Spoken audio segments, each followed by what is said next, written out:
What's going on, baseball fans? How are we doing? So we continue on with the positional rankings, and in this video, we're going over third base. Let's get to it. Let's start off with Brian Anderson. Brian Anderson last year only played 67 games. Not too much going on with him. Hit 249, an okay 337 on base, but a low 378 slugging, a WRC plus under 100. Just not really getting it done.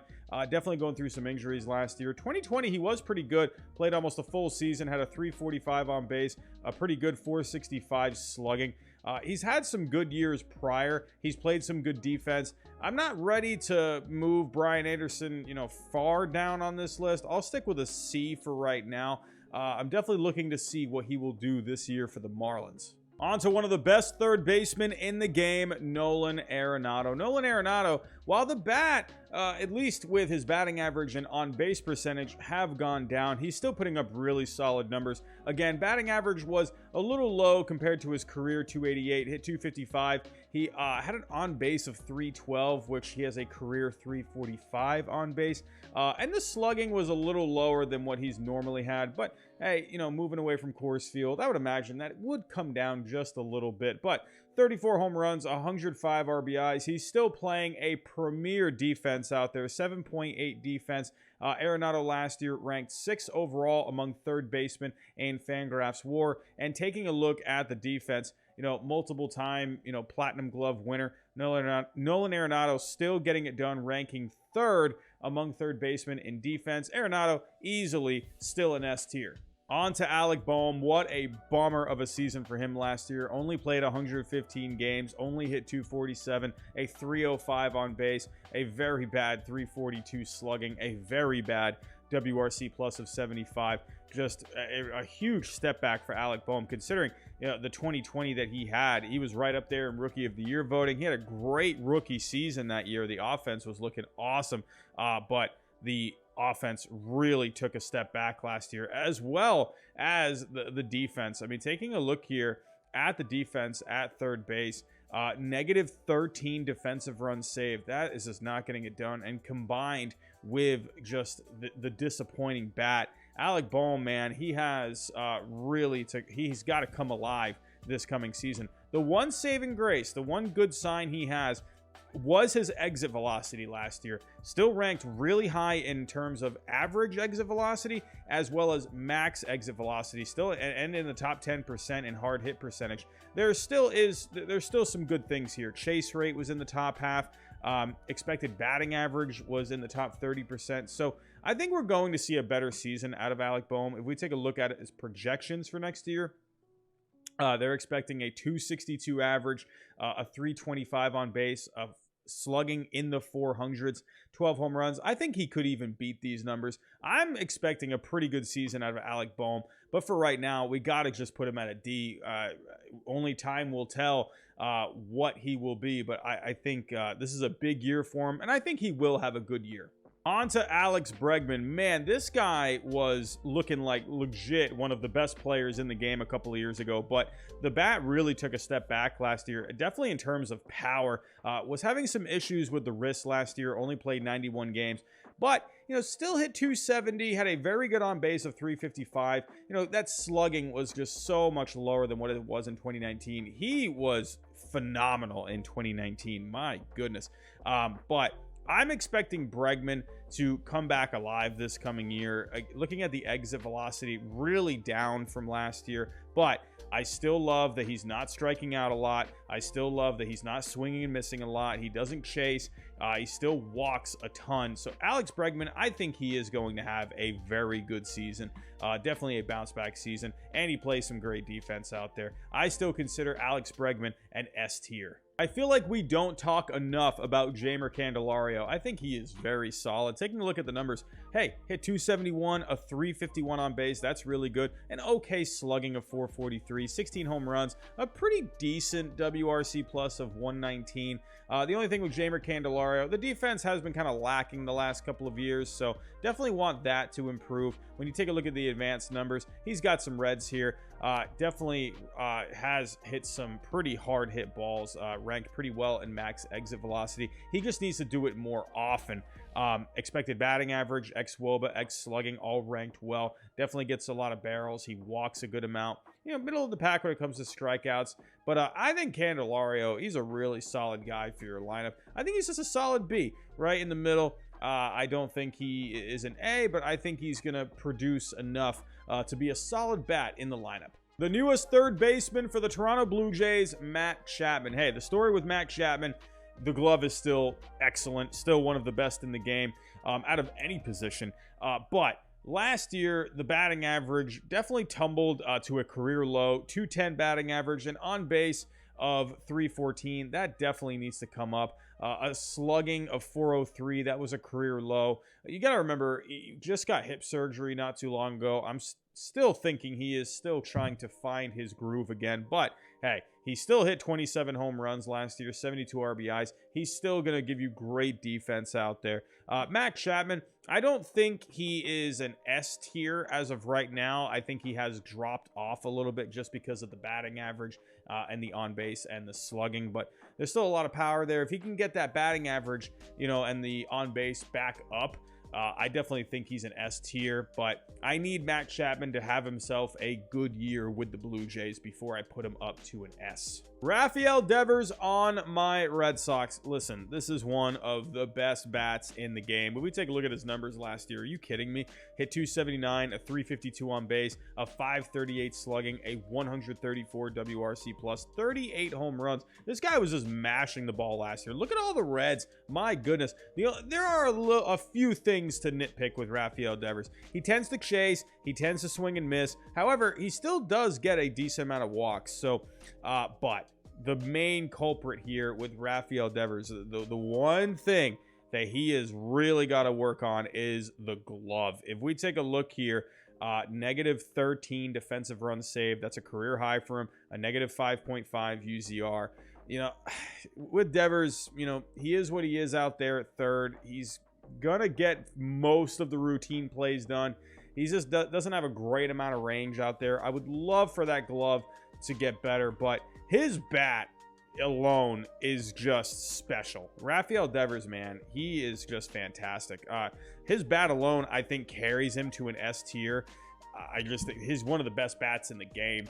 It's just the defense that holds him back a little bit, but I definitely think because of the bat, you have to consider him one of the best third baseman in the game. And also, you know, just taking a look at where he ranked last year in terms of Fangraph WAR, he ranked second overall.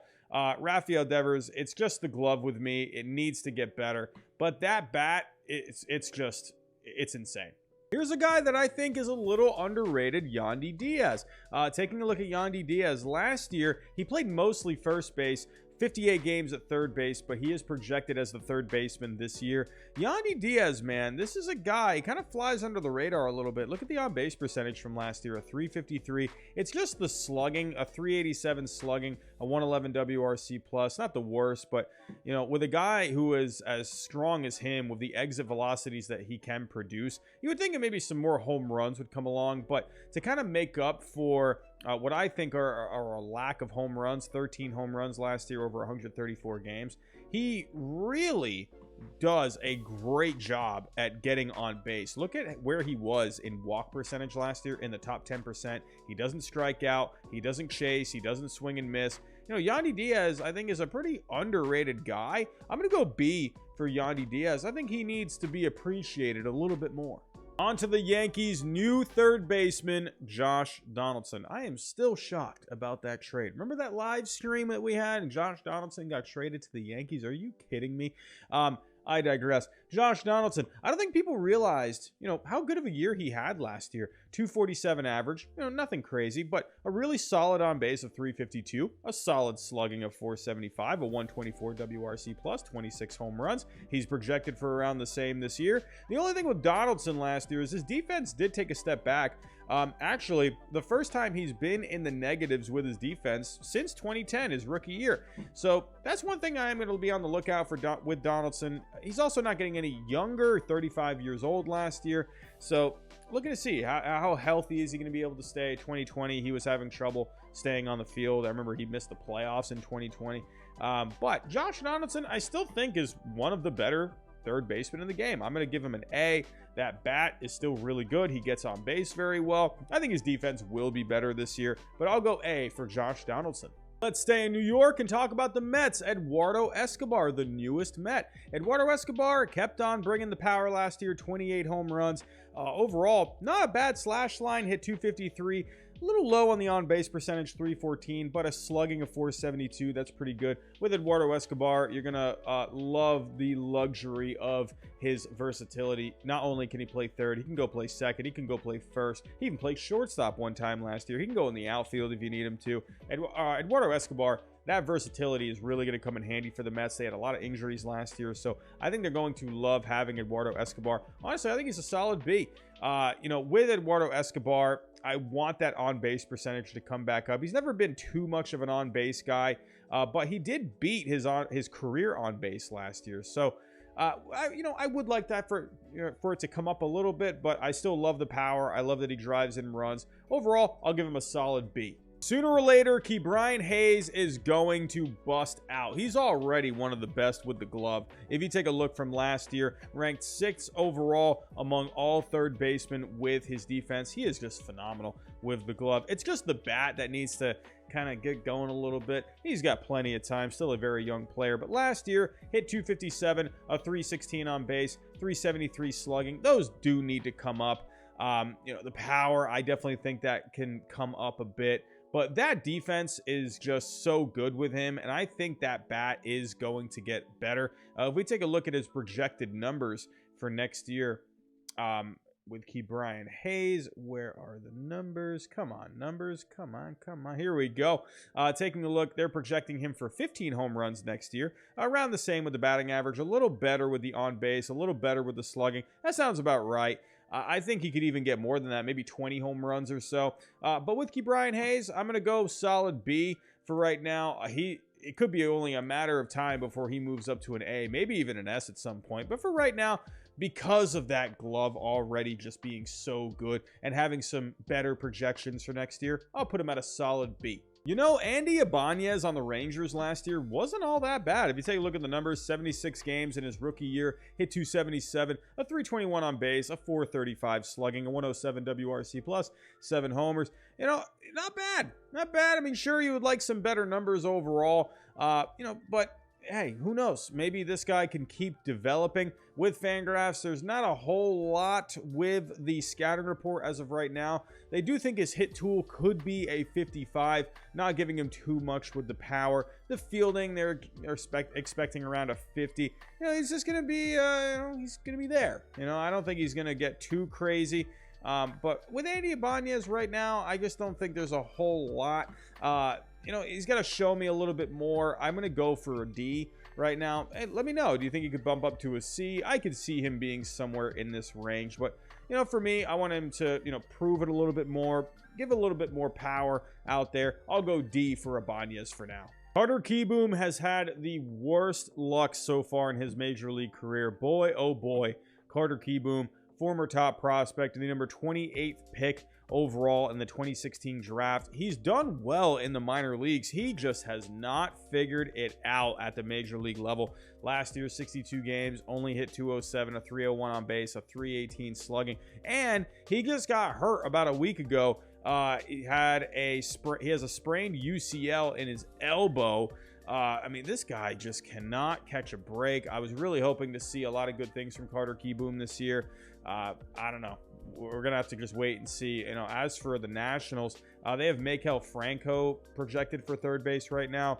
That's not really going to improve much. You got to go F. You got to go F right now, Carter Kieboom. Come on, man. Let's get healthy. Hopefully, I really do like Carter Kieboom. I hope he can come back and start producing. Speaking of bad luck, how about Evan Longoria? Going to be starting the year on the IL, going to be getting surgery on his finger. They're expecting him to miss around 6 weeks. Had problems with the shoulder last year. But in the time that he did play last year, we saw a bit of the old Evan Longoria. Taking a look here, pretty solid numbers over 81 games. Hit 261, a 351 on base, a 482 slugging, 13 homers. Hey, if he plays a full season, that's around 25 home runs. That's not too bad. A 123 WRC plus. Playing some good enough defense out there, even at 35 years old. I still like Evan Longoria. Just because of the injuries, though, starting the year on the IL, I just got to go C for Longoria right now. Hopefully he can come back and help that Giants lineup out. Moving on to one of the best third basemen in the game, Manny Machado. Manny Machado continued to produce last year, even on a disappointing Padres team. One of their better bats last year, hit 278, a 347 on base, a 489 slugging, a 122 WRC plus.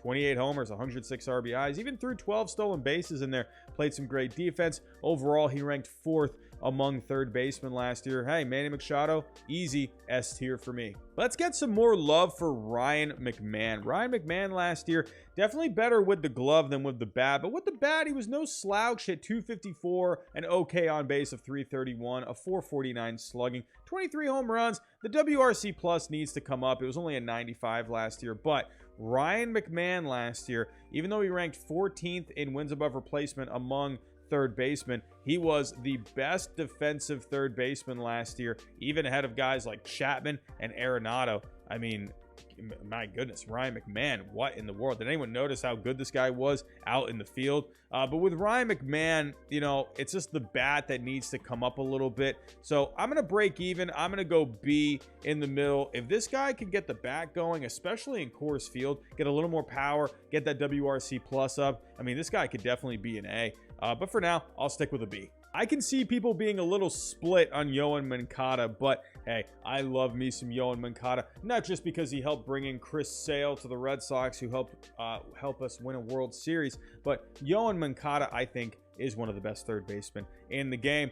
Taking a look at the numbers last year, hit 263, 14 home runs, a 412 slugging. Not great, but the on base was still really good last year at 375, an okay WRC plus of 122. But Jon Mankata overall ranked 3rd among third basemen in Fangraph WAR. That is very good. While the bat did lag a little bit, at least in the power department, his glove was very good. He ranked 5th overall in defense among third basemen last year. So Jon Mankata, this was a guy just a couple of years ago in 2019, had 25 home runs, had a slugging of 548. This guy was an offensive force. I wanted to see him get back to more of those numbers. I mean, like that 139 WRC plus, that's really good. So Jon Mankata, if we can get back to that level, I think he's an easy S tier. I still will put him at an S tier. I think these are really solid numbers. You just got to get that power back up. But Jon Mankata, I'll go S.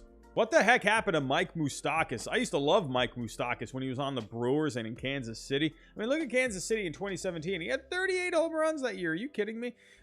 Taking a look at 2019 with the Brewers, he had 35 home runs. I mean, those are really good numbers. But since he's gone to Cincinnati, this guy has been hurt a lot. He's not hitting. He's not doing anything. Mike Moustakas, he had some problems with the foot last year. He's going to be going back to his natural position at third base. Let's hope that can kind of help spark him a little bit. I still think Mike Moustakas can be a really good player, but for right now, you got to go F. He just hasn't really been doing anything the last couple of years. But Mike Moustakas, let's go. Let's have a good 2022 season. Jose Ramirez, what else is there to say? He is overall, I think, the best third baseman in the game. Taking a look here, another very good year for Jose Ramirez. I think he should have won the MVP in 2020. I digress, but hit 266 last year, a 355 on base, a 538 slugging, a 137 WRC plus. Had one of the highest WARs in the game last year on Fangraphs. This guy is just phenomenal. Still playing some good defense out there. This guy is, in my opinion, the best third baseman in the game. Easily had the highest wins above replacement among third basemen. No brainer here. No brainer. S tier. So earlier I asked what the heck happened to Mike Moustakas, but what the heck happened to Anthony Rendon? This guy was one of the best players in the game just a couple of years ago, winning a World Series in 2019. He had a WAR of 7.0. Are you kidding me? This guy, he's always been an on-base machine. 2020, he still had a pretty good on-base in a shortened season in his first year with the Angels. He was on pace to have himself a pretty decent year. But last year, what the heck happened? Going through a lot of injuries, only played 58 games, only hit 240, only a 329 on base. The projections do like him for this year. They're projecting him to be a 4-win player, 21 homers, hitting 273, on base of 366, 471 slugging. I think we are going to see a good year out of Anthony Rendon, but I just don't think we can put him in that S tier, bad year last year. Anthony Rendon, he's got a lot to prove here. Can he make his way back up to the S tier? We're going to have to wait and see. Austin Riley was getting a lot of MVP chance last year, and for good reason. Look at the year this guy had. Good grief. Hit 303, 367 on base, a 531 slugging, a 135 WRC plus, 33 home runs, a 4-win player in his 3rd season in the major leagues. I mean, Austin Riley, he's the real deal. Last year, ranking 5th overall in Fangraph WAR. The only thing that's, you can be a little nitpicky with Austin Riley. Not the best defense out there, but this guy's solid. I'm going A tier for Austin Riley. In my personal opinion, I think Josh Rojas should be a super utility player. I mean, look at all the different positions that he played last year. He played second, he played short, he played right, he played left, he played third. But as of right now, he is projected to be the 3rd baseman for the Diamondbacks. Not a whole lot going on with the bat. Hit 264, a decent on base of 341. Slugging WRC plus a little low, 11 home runs. But the beauty of Rojas is that he can move around.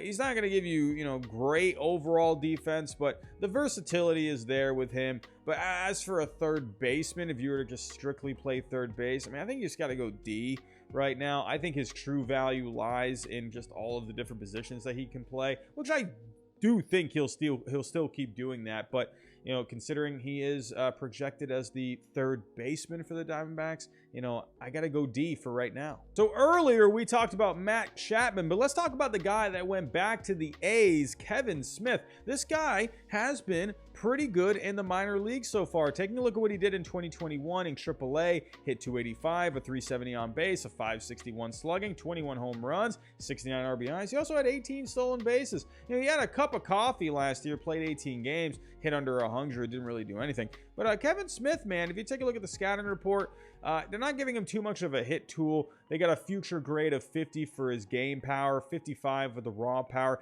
He's going to give you some speed, so that's where his value will go up a little bit, as we saw here with the 18 stolen bases. He's actually been in double-digit stolen bases going back to 2018. So Kevin Smith, definitely think you can add some value there. They're not really grading him very well in the field. I think with Kevin Smith, I think right now I'm just going to go D for him. You could even make an argument for F at the moment, but who knows? Let's see what he can do. I'll start off with a D for Kevin Smith. On to the newest 3rd baseman for the Seattle Mariners, Eugenio Suarez. Last year with Suarez, he basically had 2 different seasons in one. Let me explain. Overall, he hit 198, not good. A 286 on base, not good. The slugging was low for his standards at 428. He had 31 home runs, but look at the WRC plus, only 85. If we take a look at the splits, though, in the second half, he was a lot better. The power was pretty consistent all year, but look at the batting average. It went up around 60 points last year from 175 to 238. But if we take a look even further, in the second half last year, he had a 121 WRC plus compared to a 63 in the first half. Taking a look, his on base went up. Like I said, the batting average went up, but look at the slugging. It went from a 372 to a 524. Eugenio Suarez, man, I think, he had a tough first half last year. I think he's going to end up being fine. He's going to be a fun player for the Seattle Mariners, going to bring a ton of power.